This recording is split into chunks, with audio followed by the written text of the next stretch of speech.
Ang harapang nominasyon. Good luck, teen housemates.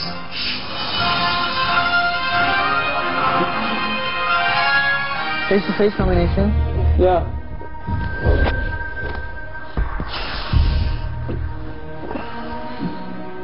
Oh my gosh, come on. Because not only are you nominating someone, again, it's nominating face-to-face, and that's always a lot tougher. Di nagtagal ay nagtipon na ang lahat para sa kanilang pangalawang harapang nominasyon. It's just nothing changes. Nothing changes. Housemates, Kuya. magaganap na ngayon ang harapan nominasyon. Sa harapang nominasyon, isa-isa kayong magbibigay ng ranking kung saan nyo binigyan ng puntos ang pinakagusto hanggang sa pinakaayaw nyong manatili sa loob ng aking bahay.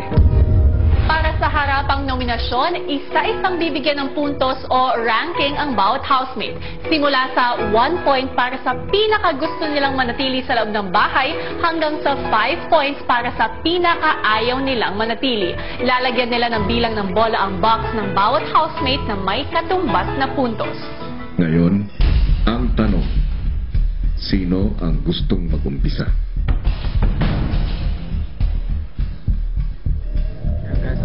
Step forward ang gustong mauna. Kumuha ng basket. What's up, guys? Edward, Yes, Kuya. you may proceed. Alright, guys. First ball, this person, she manages to make everybody, her personality manages to make everybody happy all the time. Sometimes during this house, that's something we really need. So, you're my first ball. Sorry. My 2 points go to this person because this person is always helpful. And around the house, to each individual housemate, and especially in tasks. So, they deserve it. So, young, 2 balls.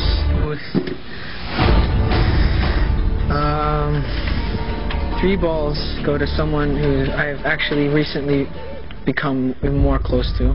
You know, she's helped me in things that I've struggled with in the past, such as dancing. She might help me and not neglect, but maybe forget about others, which is again really tiny. But so by this way, my points. Thank you for helping me learn how to dance. I'm giving my 4 points to this person because there were some moments during the last challenge where I might have forgotten her responsibilities. So, kisses, you get my 4 points. I still trust you as my leader, yeah? I want you to know that, yeah? Nothing changes, guys, yeah? And the reason I'm giving you my 5 points is there are some things where you might say something that's a little too far. Yeah, no choice. So, Christian, you get my 5 points.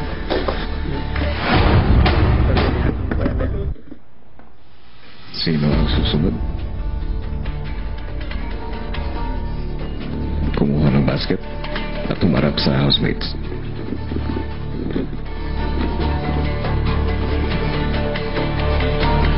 I give this point to Ate Maymay.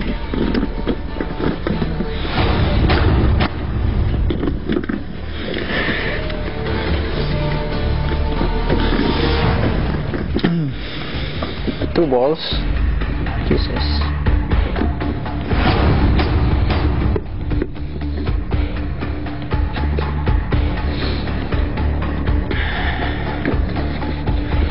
I give my 3 points. Yung